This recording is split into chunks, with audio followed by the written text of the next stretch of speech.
It could be confusing to know the proper time to use the B word. When is it appropriate? When is it not? Should I use it on my volunteers?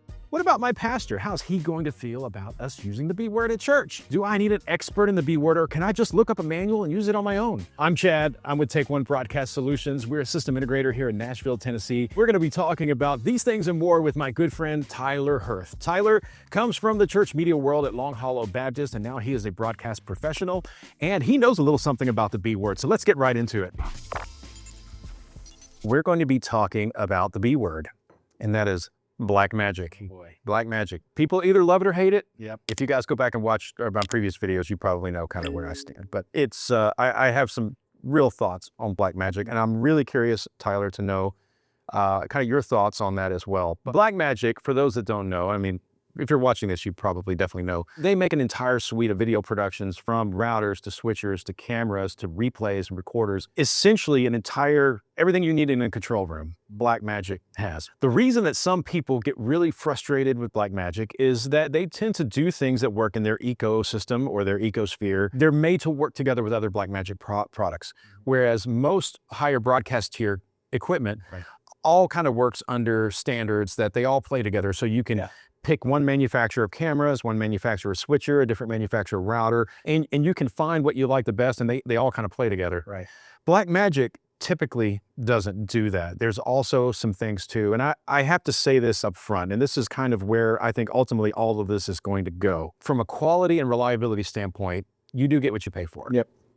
And Blackmagic is vastly more affordable than other comparable things on the market that you're looking at. They're like, why would I go buy any of these things that you're talking about, Chad, when I can go and buy a little Blackmagic and I'm paying a tenth of the price or a quarter of the price? Those are real legitimate conversations, as much as maybe I don't like to have those conversations. They're legitimate conversations. And so I'm gonna give my quick opinion, and I would love to hear what you think, but Blackmagic does what they do, and they do it really, really well. My advice when people come to me and they want to say, I want some high-end stuff, but I want to mix it with Blackmagic, my advice is to either go all Blackmagic or go with broadcast brands, and don't intermix them, because that's typically where you get introduced into problems. And a lot of the cost savings comes with a couple of different things.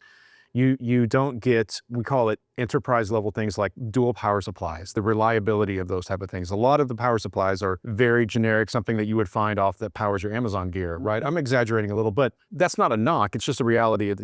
There's cost savings things that happen there. But at the end of the day, its functionality does what it says it's going to do. But the other problem with Blackmagic, and this is kind of maybe where I get a little beef with that, is that when you buy a Ross or a Grass Valley or a Panasonic switcher, or if you buy an Ikegami or a Grass Valley or a Panasonic or a Sony camera, there's certain things that you just know that they're going to do. Blackmagic will do exactly what they say that they will do, but they won't do all the other things that maybe you expect it to do. So you have to make sure that you understand the limitations and the quality and reliability. And the end product is great. It's not, I'm not knocking them. Blackmagic does great stuff and the end product is fine.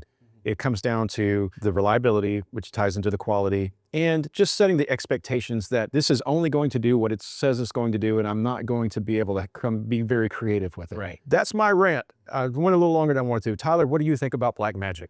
Well, I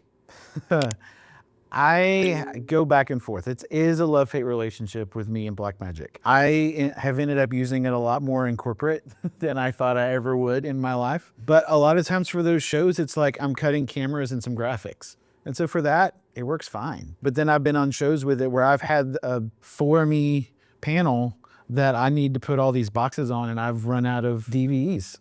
And I can't do what I need to do with it anymore. And I've maxed these things out, and I just get frustrated because I'm having to do all these workarounds trying to make this work that I know I could easily go to a Ross or a Grass and easily make it happen. Yeah, you do hit your limitations on it, and you just have to know, this is my limitation, this is what it says it will do, like you said, and this is it. For the price tag and looking at it, it's very appealing.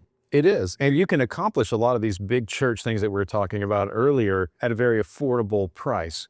And frankly, their Ursa cameras, their cinema cameras that they have, they look good. They're fine. You know, I mean, there's a reason you don't see them in broadcast, obviously. But you know, I certainly, even from a pretty seasoned eye, I don't have a problem with the product that they end up putting on screen. It's just the little things that kind of gets you. Something I always say is like, it's almost there. It's almost. It's like I can almost get to where I need to be on it.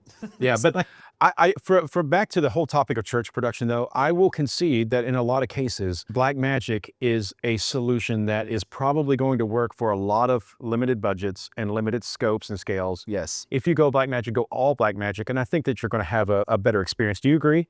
I do. If you're going with a full system, I think it is the way to go because everything works in an ecosystem. I can buy this switcher with this router, with this camera, and you hook these cables up and it all works. But it's may not work that easily with everything else. Yeah. That you may have had, you know, if you have these cameras with this thing, it's like you've got to, well, now you have to have this little box and then you've got to wire this up. If you're going to do it, I would say, and you're doing a whole system, jump all in.